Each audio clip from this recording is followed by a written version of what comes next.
شیخ محی الدین ابن عربی قدسرہ نے فتوحات کی وصایا میں تحریر فرمایا ہے، ہمارے یہاں ایک شخص جذام کی بیماری میں مبتلا ہو گیا اور تمام اطباء نے بالاتفاق یہ فیصلہ کر دیا کہ یہ لا علاج مرض ہے۔ اتفاق سے اس زمانے کے ایک قوی الایمان محدث نے، جس کا نام سعد السعود تھا، اس جذامی کو دیکھ کر فرمایا، تم اپنے اس مرض کا علاج کیوں نہیں کرتے؟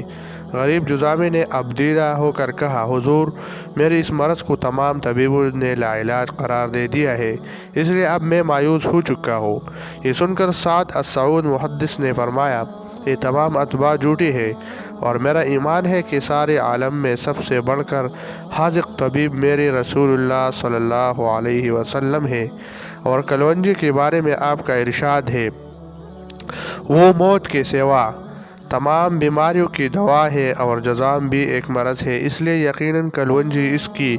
بھی دوا ہے۔ چنانچہ انہوں نے فوراً ہی کلونجی منگوا کر پیسی اور اس کو شہد ملا کر جذامی کی پوری بدن پر مل دیا اور کچھ تھوڑی مقدار میں اس کو چٹا دی۔ پھر تھوڑی دیر کے بعد اسے غسل کرایا تو اس کی پرانی کال اتر گئی اور نئی کال فوراً ہی نمودار ہو گئی، اور اس کے سر کی گرے ہوئے بالوں کی جگہ دوسرے بال اگ آئے، اور وہ بالکل شفایاب ہو کر پہلے کی طرح تندرست ہو کر توانا ہو گئی۔ حضرت محی الدین ابن عربی کا بیان ہے، سعد السعود محدث کا اس حدیث پر اتنا قوی ایمان تھا کہ وہ ہر مرض میں کلونجی بطور دوا استعمال کرتی تھی، یہاں تک کہ انہیں کبھی آشوب چشم ہو جاتا تو وہ کلونجی کو پیس کر بطور سرما لگاتی تھی اور فوراً شفایاب ہو جاتی تھی۔ اس واقعہ کو ایک